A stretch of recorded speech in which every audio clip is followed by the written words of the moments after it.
सावंतवाडी विधानसभा मतदारसंघातून अपक्ष उमेदवार अर्चना घारे परब यांना पराभव पत्करावा लागला। बऱ्याच काळानंतर सावंतवाडी मतदारसंघात एक महिला उमेदवार रिंगणात होती।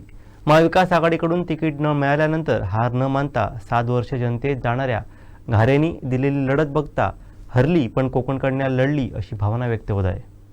शरदचंद्र पवार राष्ट्रवादीच्या कोकण विभाग महिला अध्यक्षा अर्चना घारे परब गेली 7 वर्ष या मतदारसंघात कार्यरत आहेत। यावेळी महाविकास आघाडीकडून त्यांना संधी मिळेल अशी अपेक्षा होती, मात्र ऐनवेळी त्यांना डावललं गेलं। त्यामुळे त्यांनी अपक्ष उमेदवारी अर्ज दाखल केला। त्यांना यात पराभव पत्करावा लागला। 6174 मतं त्यांना पडली। मात्र मातब्बरांसमोर कोकणची ही कन्या लढली याचं विशेष कौतुक होत आहे। स्वतः घारेही म्हणाल्या, ना पक्ष ना चिन्ह ना नेते, फक्त प्रामाणिक कार्यकर्ता घेऊन स्वाभिमानाची लढाई लढले। पराभवाचं आत्मचिंतन करून काम सुरूच ठेवणार। मतदान केलेल्या सर्व मतदार बंधू भगिनींचे आभार त्यांनी मानले। सावंतवाडी मतदारसंघातून सन 1957 ला राजमाता राणी पार्वती देवी या एकमेव महिला आमदार सोडल्या, तर त्यानंतर या मतदारसंघात महिला आमदार झाल्या नाही। मतदारसंघातच नाही तर महाराष्ट्र स्थापनेनंतर जिल्ह्यात एकही महिला आमदार झाली नाही। सावंतवाडीतून राजमाता सतोशिला देवी भोसले, वर्षा पालव या महिला उमेदवारांनी इथून प्रयत्न केला, मात्र त्यांना यश आलं नाही। त्यानंतर जवळपास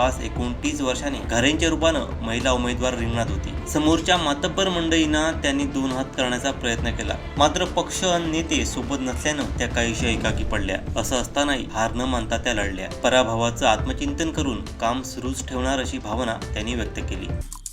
आमचे दिवसभरातले सर्व अपडेट्स, ताज्या घडामोडी आणि थेट लाईव्ह पाहण्यासाठी सबस्क्राईब करा, लाईक करा कोकणचं नंबर 1 महा चॅनल कोकण 7 लाईनचं YouTube चॅनल।